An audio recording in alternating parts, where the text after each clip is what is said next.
A declaración do arquipélago de Sálvora, no que se inclúen ademais as illas de Bionta e Noro e as illas de Sagres, como ben de interese cultural, na categoría de paisaxe cultural, producíase no último Consello da Xunta. Segundo o titular do Goberno Autonómico, Alberto Núñez Feijóo, a declaración ven a recoñecer as súas calidades culturais, materiais e inmateriais. O patrimonio natural e o patrimonio cultural de Galicia é sin dúbida unha das nosas maiores fontes de riqueza.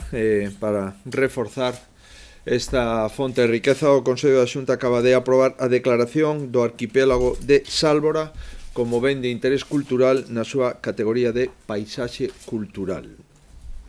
Recoñecemos o valor de 43 elementos enlleiros que se encadran nas 2.500 hectáreas deste novo territorio declarado ben de interés cultural a partir de xa. É un paso máis para a declaración do patrimonio da humanidade da candidatura Illas Cíes Parque Nacional Illas Atlánticas, do que Sálvora forma parte. O decreto polo que o Consello da Xunta inclúe Sálvora como a Vic é a culminación dun proceso iniciado xa no ano 2016, co que se busca dar un paso máis na candidatura das Illas Cíes Parque Nacional Illas Atlánticas como a Patrimonio da Humanidade.